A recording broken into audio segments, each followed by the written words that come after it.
comme vous le savez, on a eu des élections présidentielles. Le deuxième tour de ces élections a eu lieu le 29 décembre.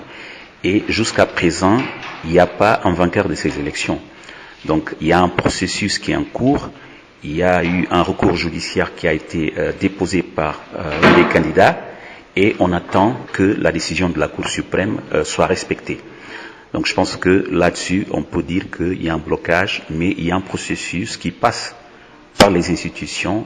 Et nous, moi, personnellement, et je pense que la population bissau-guinéenne, on est optimiste qu'on va arriver à la fin de ce processus dans la normalité. Par contre, il n'y a pas un blocage du pays, le pays est gouverné. Vous savez que nous avons un système constitutionnel qui partage un peu les tâches entre le président de la République et le gouvernement. Le gouvernement est l'émanation du Parlement. Il y a un Parlement avec une majorité du PAIGC, le parti vainqueur des élections législatives, et qui a une majorité claire, il y a un chef de gouvernement. Donc le gouvernement fonctionne, le pays n'est pas bloqué. La CEDEAO a pris position en fonction des informations qu'elle avait à l'époque.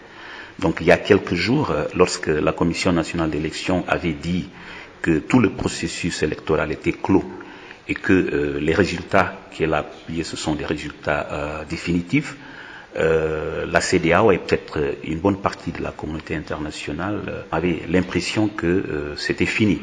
Mais je pense que devant la nouvelle donne, et la nouvelle donne c'est que la Cour suprême, qui est l'instance judiciaire maximale du pays, vient de dire qu'il faudra procéder au recomptage des voix, c'est clair qu'il n'y a pas un vainqueur, il n'y a pas un président élu, et donc je pense que la CEDEAO certainement va revenir sur sa position.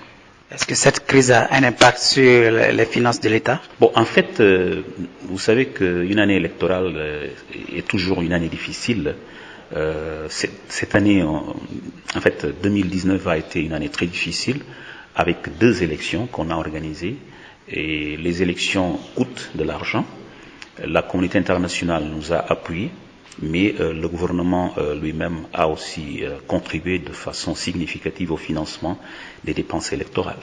Donc ça pèse sur les finances publiques, nos finances publiques qui sont déjà sous stress, parce qu'aujourd'hui on n'a pas un programme avec le Fonds monétaire international, il n'y a pas d'appui budgétaire.